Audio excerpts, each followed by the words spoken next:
دو دفعہ آسمان کے فرشتے روئے ہیں، ایک 4000 سال پہلے جب ابراہیم بوڑھا باپ 96 سال کی عمر اور 6 سال کا بچہ، اور حکم دیا جا رہا ہے دشمن کے گلے پہ چھری چلانا تو بڑا آسان ہے کہ انسان جب وحشی بن جاتا ہے، جانور بن جاتا ہے، سانپ بن جاتا ہے تو اسے ڈسنے میں کوئی آر نہیں ہوتا، اسے کاٹنے میں کوئی آر نہیں ہوتا، لیکن سامنے تو اسماعیل کھڑا ہے، 86 سال کی عمر میں بیٹا ملا اور باپ 92-94 سال کا بوڑھا ہو گیا، اور میرا رب کہتا ہے ابراہیم اسماعیل کی گردن پہ چھری چلا دے، میں دیکھنا چاہتا ہوں تو میرا ہے یا اسماعیل کا ہے، تیرے دل میں میں ہوں یا اسماعیل ہے؟ کہ میرے رب ہزاروں اسماعیل تجھ پہ قربان کر دوں۔ چھری اٹھائی، فلسطین سے چلے اور پہنچے مکہ مکرمہ، بیوی سے کہا بچے کو تیار کرا دو، سیر کرانے لے جا رہا ہوں۔ بچے کو تیار کرایا، آج پہلی دفعہ بچہ باپ کو دیکھ رہا ہے، انگلی پکڑ کے اچھلتا ہوا جا رہا ہے، میرا ابا مجھے سیر کرانے لے جا رہا ہے، یعنی خبر کے چھری کے نیچے سے گزارنے لے جا رہا ہے، اور لیاری والوں کو پیغام دینے جا رہا ہے کہ اللہ پر ہر شے قربان کرنا سیکھو، اللہ کے لیے ہر جذبہ چھوڑنا سیکھو، ہر شے سے ہٹنا سیکھو، جہاں اللہ ناراض ہے ہٹ جاؤ، ہٹ جاؤ، ہٹ جاؤ، ہار نہ پڑے ہار جاؤ، مٹنا پڑے مٹ جاؤ، لٹنا پڑے لٹ جاؤ، دھکے کھانے پڑے کھا لو کھا لو کھا لو، کہ دنیا میں سب سے زیادہ دھکے کھانے والا میرا حبیب محمد مصطفیٰ۔ مجھے لیاری کا کوئی گھر دکھاؤ جہاں غریب نے پیٹ پہ پتھر باندھا ہو، آؤ میں تمہیں دکھاتا ہوں۔ میرا نبی مسجد نبوی میں بیٹھا ہوا ہے اور ایک صحابی آتا ہے اور آ کر یوں کپڑا اٹھاتا ہے، کہتا یا رسول اللہ ادھر دیکھو، میں نے پیٹ پہ پتھر باندھا ہوا ہے، بھوک کی وجہ سے میں سیدھا نہیں ہو پا رہا۔ دو جہان کا سردار، مقام محمود کا مالک، عرش فرش پر جس کے نبوت کے ڈنکے، محمد جس کا نام، احمد جس کا نام، طہ جس کا نام، یاسین جس کا نام، پیٹ سے کپڑا ہٹاتا ہے اور فرماتا ہے دیکھ میرا صحابی، تیرے پیٹ پر ایک پتھر ہے، میرے پیٹ پہ 2 پتھر بندھے ہوئے ہیں، میرے پیٹ پر 2 پتھر بندھے ہوئے ہیں۔ ہاں ابراہیم نے چھری نکالی، بیٹا تیرے ذبح کرنے کا حکم ہو چکا ہے۔ بیٹا کہتا ابا جلدی کر، دیر کیوں کرتا ہے؟ ہاں کہانی سنانی ہے لیاری والوں کو، ایسی اولاد بناؤ، ایسے باپ بنو، اللہ کے امر پر یوں قربان ہونا سیکھو۔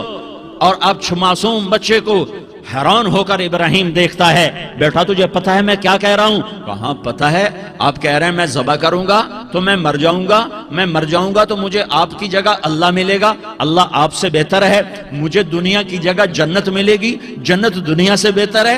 پھر معصوم بچے کو ماں یاد آ جاتی ہے، پھر کہتا ہاں مجھے اپنی ماں کا غم ضرور ہے، اسے بڑا صدمہ ہوگا میرے مرنے کا۔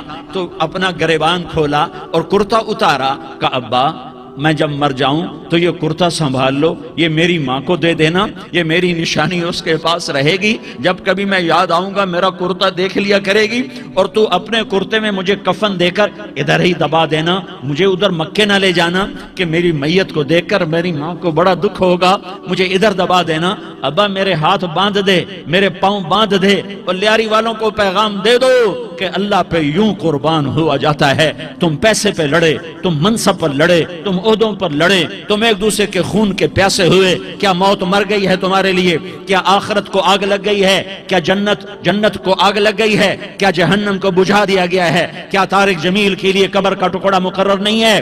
کیا اس کی جان کے نکلنے کا وقت مقرر نہیں ہے؟ کیا منکر نکیر میرے پاس آنے والے نہیں ہیں، تمہارے پاس آنے والے نہیں ہیں؟ 96 سال کا بوڑھا باپ بیٹے کے ہاتھ باندھ رہا ہے، کسائی کی طرح جسے بکرے کے ہاتھ پاؤں باندھ رہا ہے۔ پھر بیٹے نے کہا ابا مجھے الٹا لٹانا، سیدھا نہ لٹانا، کہیں تیری نظر پڑے اور تیرا ہاتھ کانپ جائے اور حکم ٹوٹ جائے، مجھے الٹا لٹا دے۔ وَتَلَّهُ لِلْجَبِينِ، الٹا لٹایا اور اپنا گوڑا ان کی کمر پہ رکھا اور ایسے ان کے سر کے بال پکڑ کر یوں سر اٹھایا، چھری کو نیچے سے گزارنے کے لیے، ایک ہاتھ میں سر کے بال، ایک ہاتھ میں چھری، گوڑا اس کی کمر پر، اور یوں آسمان کو دیکھا۔ ہائے ہائے، کائنات ہل گئی، ابراہیم کی نظر آسمانوں پر گئی، کیا فرشتوں میں ہلچل مچ گئی، فرشتوں کو کیا خبر کہ آگے کیا ہونے والا ہے؟ کہنے لگے یا اللہ کیا تو مجھ سے ناراض ہو گیا ہے کہ اسماعیل کی محبت نے میرے دل میں جگہ پکڑ لی ہے؟ یہ لے تیرے نام پہ قربان کرتا ہوں، ناراض نہ ہونا، تجھ پر ہر شے فدا ہے، ہر شے قربان ہے، یہی لا الہ الا اللہ کا مطلب ہے۔ چھری چلائی جب یہ کہا یا اللہ میں تیرے نام پہ اسماعیل کو قربان کرتا ہوں، ساتوں آسمان کے فرشتے زارو زار روئے کہ فرشتوں کو نہیں پتا آگے کیا ہونے والا ہے۔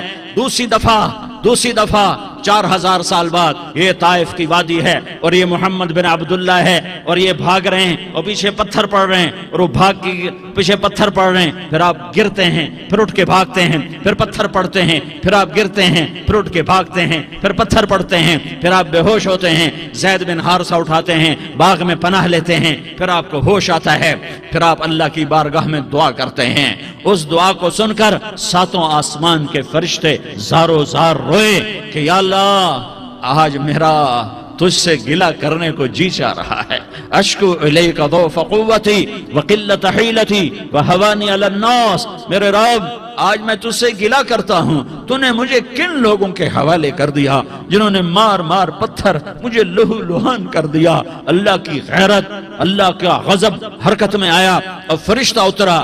ہاں یا تو میں کیا کہوں، دیکھو اپنے نبی کا معاف کرنا، دیکھو اپنے نبی کا معاف کرنا، دیکھو یہاں تو بیٹا ماں کو معاف کرنے کے لیے تیار نہیں، بھائی کو معاف کرنے کے لیے تیار نہیں۔ فرشتہ پہاڑوں کا آ گیا، یا رسول اللہ اگر آپ اجازت دیں تو ہم دونوں پہاڑوں کے اندر ان کو چکی کے پاٹ کی طرح مسل کے پیس کے کیما بنا دیں اور ان کو ختم کر دیں۔ تو میرے نبی نے فرمایا نہیں، مجھے امید ہے اگر انہوں نے کلمہ نہیں پڑھا تو ان کی نسلوں میں کوئی کلمہ پڑھنے والا آئے گا۔ میں نے معاف کیا ہے، اللہ کو پا لیا، سب کچھ پا لیا، اللہ کو کھو دیا، سب کچھ کھو دیا۔ یہ لا الہ الا اللہ کا پیغام ہے۔